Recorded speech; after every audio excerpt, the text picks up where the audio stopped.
नमस्कार। क्या संस्कृत की परीक्षाएं सामने हैं और व्याकरण एक मुश्किल कोड जैसा लग रहा है? अगर हाँ, तो ये विश्लेषण बिल्कुल सही जगह है। आज हम इसी कोड को तोड़ने के लिए एक शानदार रणनीति पर नजर डालेंगे। संस्कृत व्याकरण को देखकर अक्सर लगता है कि ये बहुत ही पेचीदा है, एक ऐसा कोड जिसे समझना मुश्किल है।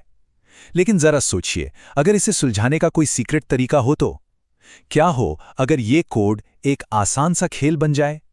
चलिए इसमें गोता लगाते हैं और देखते हैं कि यह कैसे मुमकिन है। तो आज का हमारा सफर कुछ ऐसा रहेगा। हम संस्कृत कोड को तोड़ने की रणनीति से शुरू करेंगे, फिर इसके मूल हिस्सों को समझेंगे। इसके बाद हम वाक्य रचना, शब्दों के जुड़ाव और उन शब्दों को देखेंगे जो कभी नहीं बदलते। और हाँ, आखिर में परीक्षा के लिए एक सॉलिड गेम प्लान तैयार करेंगे। तो पहला पड़ाव, संस्कृत कोड को तोड़ना। यहां हम व्याकरण के हर नियम को रटने की बात नहीं कर रहे हैं, बल्कि हम सीधे उन तरकीबों पर ध्यान देंगे जो परीक्षा में सबसे ज्यादा काम आती हैं। तो सबसे जरूरी बात यह है, सफलता का राज सिर्फ रट्टा मारने में नहीं, बल्कि ये समझने में है कि अपनी ऊर्जा लगानी कहाँ है। और बस यही स्मार्ट स्टडी हैक बेहतरीन नतीजे देगा। चलिए अब दूसरे पड़ाव पर चलते हैं और इस पहेली के पहले टुकड़ों को समझते हैं। संस्कृत के आधार यानी नामपद और धातु, या आसान भाषा में कहें तो संज्ञा और क्रिया। सबसे पहले है नामपद यानी संज्ञा। ये बहुत सीधा है। कोई भी शब्द जो किसी व्यक्ति, वस्तु या स्थान का नाम बताता है, वो नामपद है। जैसे राम, पुस्तक या दिल्ली। संस्कृत में 3 मुख्य लिंग होते हैं जिन्हें जानना जरूरी है। पुल्लिंग यानी मैस्कुलिन, स्त्रीलिंग यानी फेमिनिन और नपुंसकलिंग यानी न्यूटर। इन्हें पहचानना थोड़ा मुश्किल लग सकता है, लेकिन इसके लिए एक बेहतरीन ट्रिक है। अब यहां है वो ट्रिक जिसका इंतजार था, AIU नियम। ये एक जबरदस्त हैक है। ज्यादातर शब्द जिनके अंत में आ की ध्वनि आती है, जैसे राम, वे पुल्लिंग होते हैं। जिनके अंत में ई आता है, जैसे देवी, वे स्त्रीलिंग होते हैं।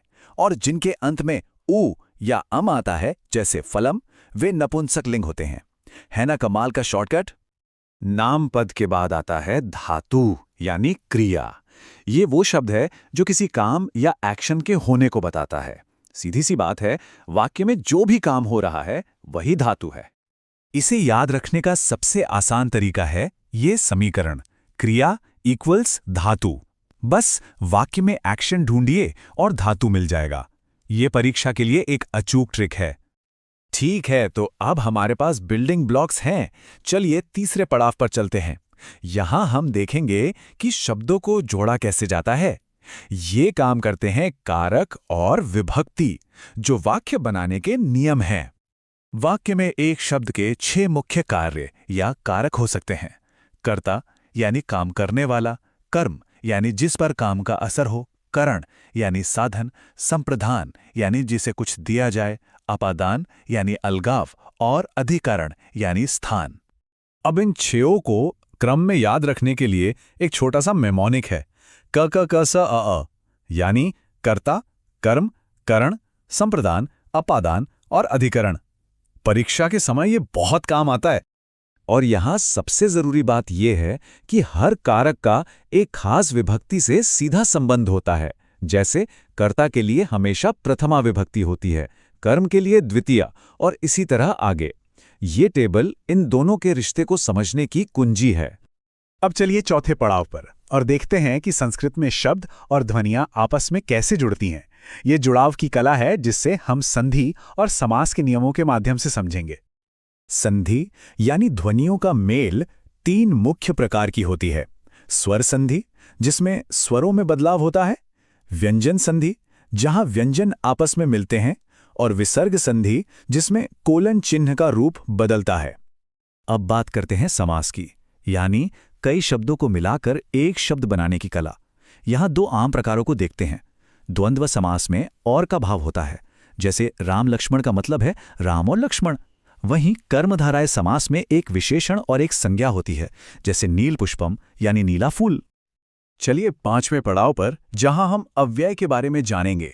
सच कहूं तो यह संस्कृत के सबसे आसान हिस्सों में से एक है, क्योंकि इनका एक ही सरल नियम है।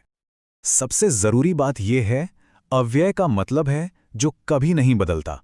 इन शब्दों पर लिंग, वचन या कारक का कोई असर नहीं होता। ये हमेशा एक जैसे रहते हैं, जिससे इन्हें पहचानना बेहद आसान हो जाता है। और अब अंतिम और सबसे महत्वपूर्ण पड़ाव, परीक्षा की गेम प्लान। ये वो मास्टर कुंजी है जो अब तक सीखी गई हर चीज को जोड़कर सबसे ज्यादा अंक दिलाएगी।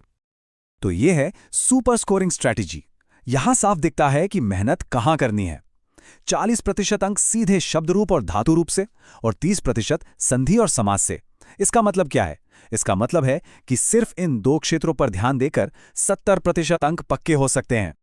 तो 4 चरणीय रणनीति यह है। पहला, शब्द रूप और धातु रूप में महारत हासिल करें। दूसरा, संधि और समास की पहचान को पक्का करें। तीसरा, महत्वपूर्ण शॉर्ट नोट्स तैयार करें। और चौथा, बुनियादी अनुवाद का अभ्यास करें। यह एक सीधा और प्रभावी प्लान है। तो कोड टूट चुका है, गेम प्लान स्पष्ट है। हमने जटिलता से शुरू करके स्पष्टता तक का सफर तय किया है।